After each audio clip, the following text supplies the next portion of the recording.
Hello আমার গুলুগুলু বন্ধুরা, কেমন আছো তোমরা? নিশ্চিত তোমরা খুব ভালো আছো।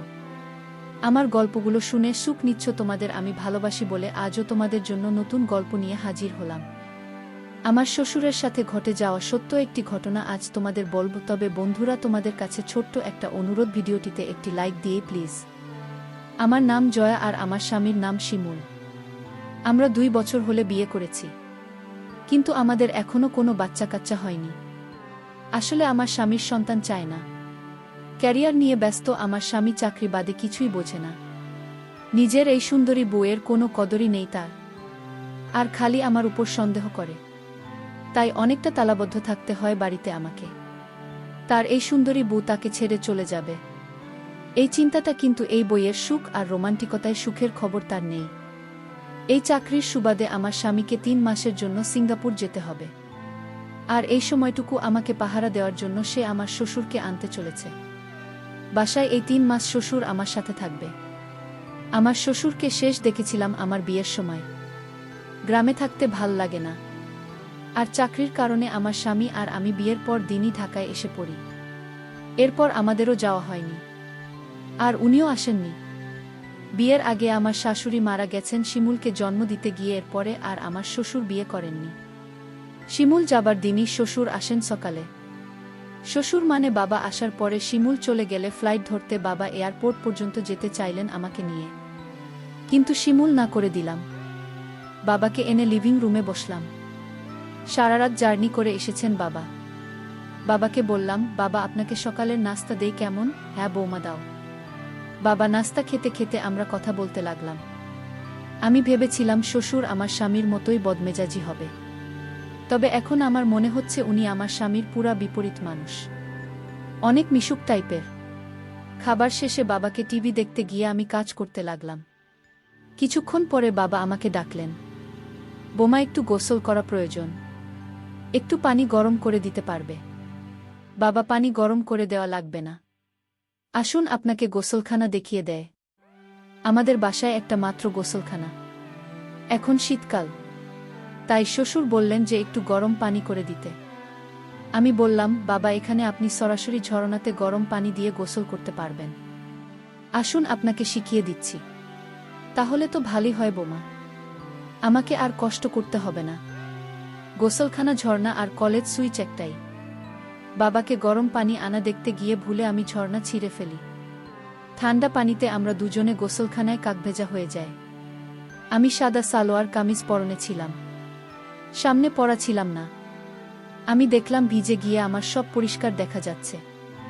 আমি লজ্জায় পড়ে গেলাম। আমি বললাম, বাবা আপনি আগে গোসল করুন, আপনার শেষ হলে আমি গোসল করছি।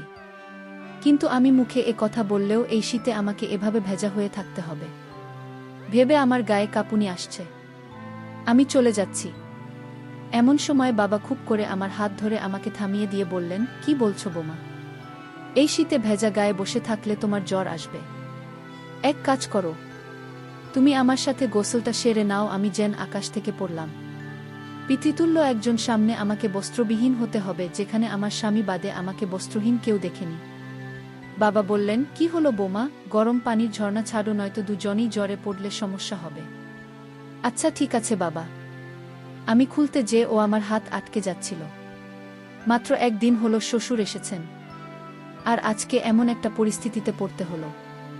আমাকে আনমনা দেখে বাবা বললেন, কি বোমা লজ্জা পাচ্ছ? লজ্জার কিছু নেই, আমি তো তোমার বাবার মতো। আমার মেয়েদেরও তোমার মতো বয়স পর্যন্ত নিজ হাতে গোসল করিয়ে দিয়েছি। এগুলো গ্রামে স্বাভাবিক ব্যাপার। তা তোমাদের শহরে কি হয় জানি না। না বাবাও রকম কিছু না, আসলে জামাটা ভিজে আটকে গেছে, নামাতে পারছি না। আচ্ছা আমি সাহায্য করছি, চিন্তা করো না। শিমুলকেও আমাকে ছোটবেলায় গোসল করিয়ে দিতে হয়েছিল।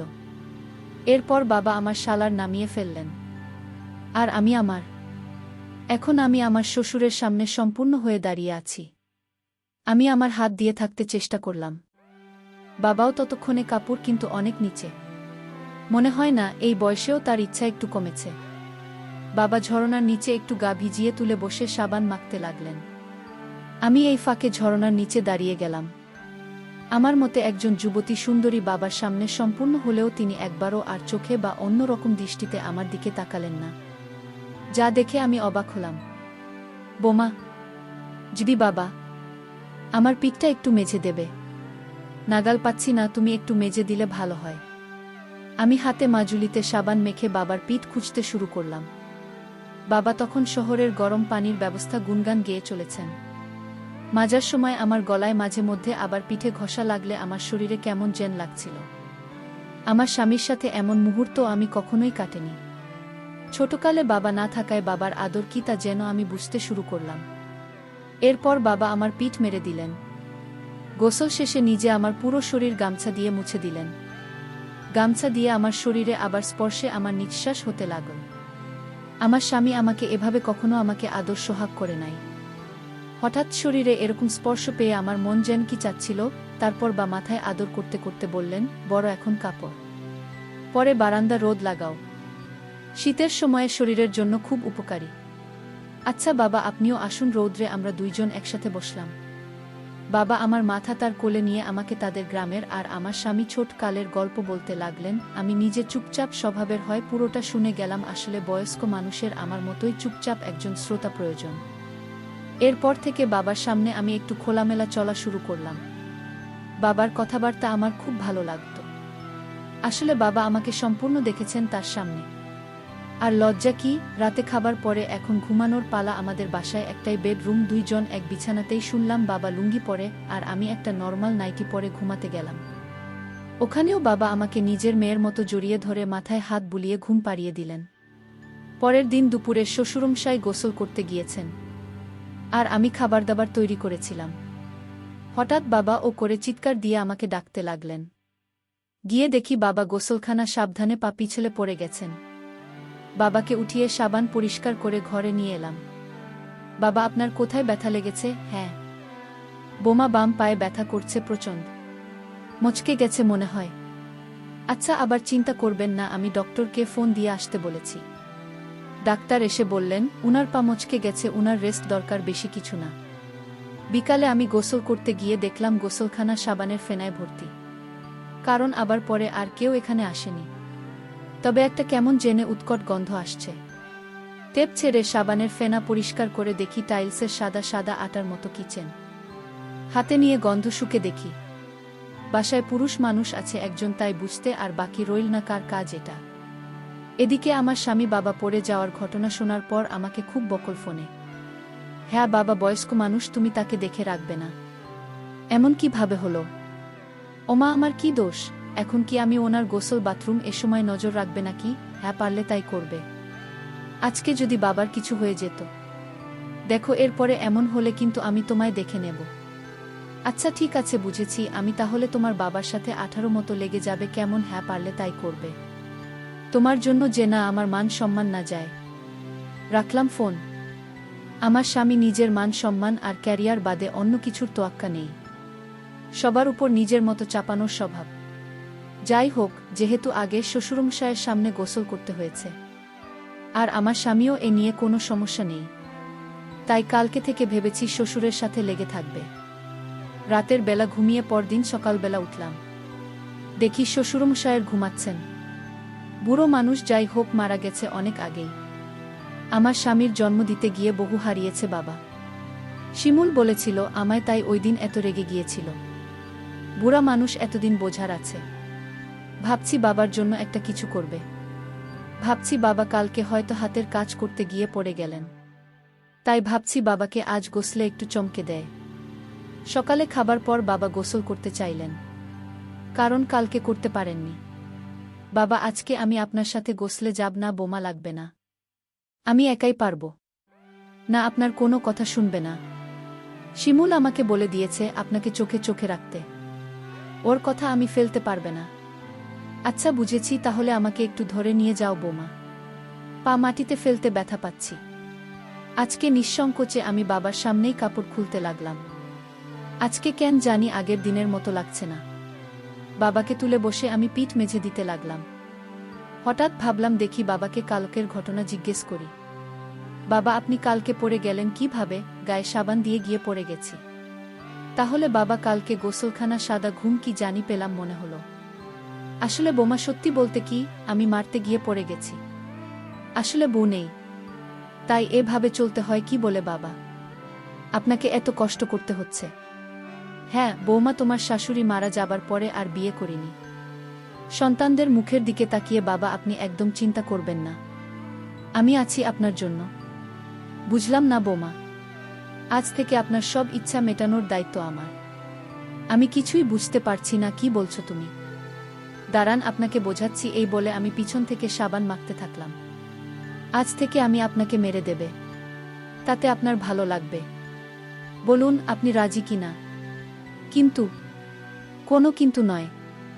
আপনার এই একাকিত্বের কারণ আমার স্বামী। আমার স্বামীকে জন্ম দিতে গিয়ে শাশুড়ি আম্মা মারা গেছেন, তাই আপনার এই ক্ষতিপূরণ আমি দেবে। আচ্ছা তুমি যা ভালো বুঝবে। একটু পরে আমি বাবার সামনে আমার সামনে এসে বাবার সাথে চোখাচোখি হলে বাবা মুচকি হেসে বললেন, বোমা তুমি আমার জন্য এটা করবে? আমি স্বপ্নেও ভাবতে পারিনি। আপনাকে আর ভাবতে হবে না বাবা, এখন থেকে যখন বলবেন আমি আপনার দিব। এটা বলে আমি হাতের গতি আরও বাড়িয়ে দিলাম। একটু পরে দেখি বাবার কাঁপতে শুরু করল। এই দেখা কি করলাম, তোমার গায়ের সব ফেলে দিলাম, আসো তোমার এগুলো পরিষ্কার করে দেয়। আচ্ছা বাবা এই নেন মাজুনি আর সাবান। বাবা আমার মুখটুকু মুছে দিয়ে আমার দিকে গিয়ে একটু ইতস্তত হলেন। কি হলো বাবা, লজ্জা পাচ্ছেন? না বৌমা, তাহলে আমার উপরে আপনি যা ফেলেছেন এটা সাফ করে দিন। একটু দুষ্টুমি সুরে বললাম আমি।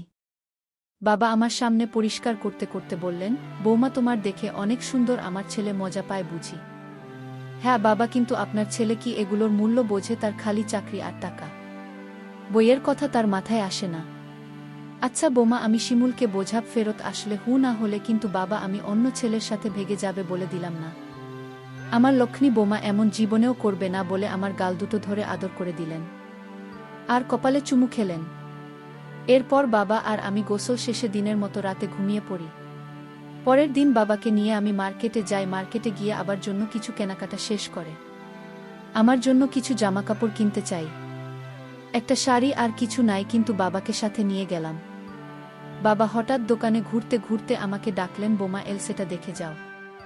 যদি বাবা, দেখে তো তোমার এই শাড়িটা পছন্দ হয় কিনা? কিন্তু বাবা আমি এমন খোলামেলা শাড়ি পরি না, এটা তো পরা আর না পরা সমান। এজন্যই তো নিতে বলছি, শিমুলকে এটা পরে চমকে দেবে, দেখবে তখন বুঝবে বইয়ের কদর। আচ্ছা দেখি বাবা, আমি ট্রায়াল দিয়ে আসি।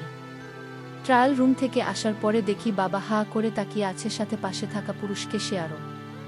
টাকা দেওয়ার সময় দোকানদার বলল, আমরা আরও কিছু নিবে নাকি? বাবা কোথা থেকে একটা নাইটি এনে বললেন এটা প্যাক করে দিতে। আমি দেখলাম না বইটা কেমন ছিল, বাবা নিজে ওটার দাম দিলেন। বাসায় আসার সময় আমরা বাসায় আসলাম, ব্যাস আমাদের বাড়ি থেকে অনেকটাই দূরে নামিয়ে দেয়, বাকিটা হেঁটে বা রিক্সা দিয়ে যেতে হয়। বাবা বলল বাকি রাস্তাটুকু হেঁটে চলে যায়, কিন্তু বিপত্তি হলো বৃষ্টি। আমরা দুজনেই ভিজে গেলাম। শীতকালে বৃষ্টি এমন কেউ কখনো ভেবেছে? বাসায় এসে দুজনে গোসলে ঢুকলাম। আগের দিনের মতো দুজন একসাথে। আজকে ভাবলাম দেখি আজকে বাবা নিজেই আমাকে মেরে দিতে বলেন কিনা। কিন্তু আমার সব আশায় জল ফেলে বাবা গোসল শেষ করে উঠে যেতে নিলেন। বোমা আমার শেষ, আমি তাহলে বের হচ্ছি। দাঁড়ান বাবা, কি হয়েছে? আপনার কাজটি তো করা হলো না। আমারও খেয়াল নেই, আসুন এসে তুলে বসুন। ও বুঝেছি, হ্যাঁ দাঁড়াও বসছি। কি হয়েছে বোমা, সমস্যা? তাহলে আজকে বাদ দে না, আপনি চুপ করে বসে আনন্দ নিন।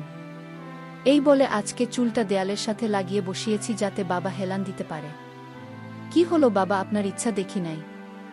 ওটা সমস্যা না বোমা, তোমার ইচ্ছা না হলে আজকে এটুকুতেই শেষ করো না।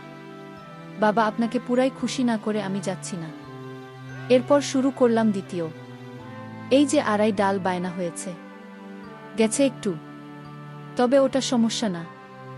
বোমা তুমি এত ভাল পারো এগুলো, আমার ছেলে তাই মনে হয় সুখে বাতাসে ভাসে। আসলে বাবা সত্যি বলতে আমি আপনার সাথে এই প্রথম এগুলি করছি।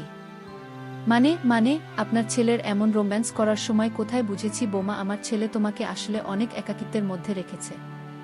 এই বলে বাবা মাকে বুকে নিলেন আর আমার মাথায় হাত বোলাতে লাগলেন। পরের দিন রাতের বেলা বাবার না এটা প্যাকেট থেকে খুলে বের করলাম সাইজ দেখার জন্য। আয়নার সামনে এটা পরার পর আমার চোখ চরক কাজ। এটা দেখে ওপেন আইটি। তাই আমি ওই জায়গাটা ঠিক করেছিলাম। এমন সময় আবার রুমে এলেন। আমি আয়নায় তাকে দেখে পিছন ফিরতেই বললেন, বাহ বোমা, তোমাকে একবার পরি মনে হচ্ছে, কিন্তু এটা তো একটু সাইড হয়ে। বাবা আর কি কিনে দিলেন বাবা? এটা ট্রায়ালে পড়লে ওই দোকানে আমি লজ্জায় পড়ে যেতাম। এজন্যই তোমার সাইজের প্যাকেটে ঢুকিয়ে দিয়েছি। আর তোমার শাড়ির সাইজ অনুযায়ী মাপ দিয়েছি, চাই তাই হবার কথা না। এই বলে বাবা নিজেই ঠিক করতে লেগে গেলেন। এরপর আমার 2 কাঁধে 2 হাত দিয়ে আমাকে আয়নার দিকে ঘুরিয়ে বললেন, দেখলে বোমা, বলেছিলাম না এটা একদম তোমার সাইজ। আর কাল হলো শিমুলের প্রিয় রং কালা, পরের পর দেখবে শিমুল বাবা তোমার আর সামলাতে পারবে না। তাহলে বাবা আপনি সামলাচ্ছেন কেমন? আমি মুচকি হেসে বললাম, তুমি তো আমার মেয়ে। আমার মেয়েদেরকেও আমি এভাবে সাহায্য করি। আর যাই হোক, স্বামী স্ত্রীর মধ্যে সবকিছু সর্বোচ্চ হওয়া চাই। এটা শোনার পর আমি বাবার হাত দুটি এনে বাবা প্রথমে একটু চুপ থেকে হাতটা একটু ঝাঁকিয়ে বললেন, অনেক সুন্দর বোমা। আর কিছু বলবেন না? আর বলবো? তাহলে অনেক। এটা শোনার পর আমি আর বাবা দুজনে হাসতে লাগলাম। আমি বললাম, হ্যাঁ বাবা, আপনাকে ধন্যবাদ। আমাকে ধন্যবাদ দেওয়ার দরকার নেই, বলতে পারো তুমি আমাকে গোসলখানায় যা করেছো এটা তার প্রতিদান। আচ্ছা বাবা, অনেক হয়েছে। আসুন আপনাকে খাবার দিই। ওই দিন রাতে আমি নাইটি পরে খেয়ে ঘুমাতে যাই। বাবা আমাকে সামনের দিকে থেকে ধরলেন। আমি ওনার হাতটা আমার সামনে এনে বললাম, বাবা আপনার যদি ইচ্ছা হয়, যখন ইচ্ছা হয় আপনি, আমি কিছু মনে করবেন না। আচ্ছা বোমা, তুমি চাইলে আমি। না বাবা, আমি চাই আপনি যাতে। কি বাবা, আপনি ঘুমোলে কি হবে? আপনার নিচের জন দেখে ঘুমোতে চাইছে না। কি করব মা, বলা এটা তো সব পুরুষেরই হয়। আচ্ছা বুঝেছি, একে আগে ঘুম পাড়ানি লাগবে, আগের দিনের চেয়ে একটু বেশি। একটু পরেই বাবার গায়ে হাত দিয়ে দেখি, বাবার গায়ে দেখি জল। বাবা উঠতে পারছে না বিছানা থেকে। বাবাকে জোর এতটাই কাবু করেছে, বাবাকে বিছানা থেকে উঠতে পারছে না। এদিকে বাবা ওঠার জন্য কেন জানি তারা করছেন। কি হলো বাবা, আপনি উঠছেন কেন? বোমা প্রস্রাব পেয়েছে, এক্ষুনি যেতে হবে। দাঁড়ান, আপনাকে তুলছি। কিন্তু তুলেছি বললে কি হবে? আবার মতো এত ভারী একজনকে তোলা আমার পক্ষে অসম্ভব। বোমা তাড়াতাড়ি হয়তো বেরিয়ে যাবে, বিছানা নষ্ট হবে। এক কাজ করো, বরং বাটি নিয়ে আসো, বাটিতে করি। বিছানা নষ্ট হলেও ঝামেলা, কালকে আমি নিজে একটা নষ্ট করেছিলাম। এদিকে বাটি আনতে গেলেও দেরি হবে। আমি কিছু বুঝতে না পেরে মাটিতে বসে পড়লাম। বাবা খাটের কোনায় বসলেন আমার সামনে। অবশেষে বাবা 3 মাসের ভিতর আমার পেটের বাচ্চা দিলে, কিন্তু স্বামী জানে না। বন্ধুরা, আজকের গল্পটি যদি তোমাদের ভালো লেগে থাকে তাহলে অবশ্যই ভিডিওটিতে লাইক করতে ভুলবেন না। আর এরকম নতুন নতুন গল্প পেতে আমাদের চ্যানেলটিকে সাবস্ক্রাইব করে পাশে থাকবে।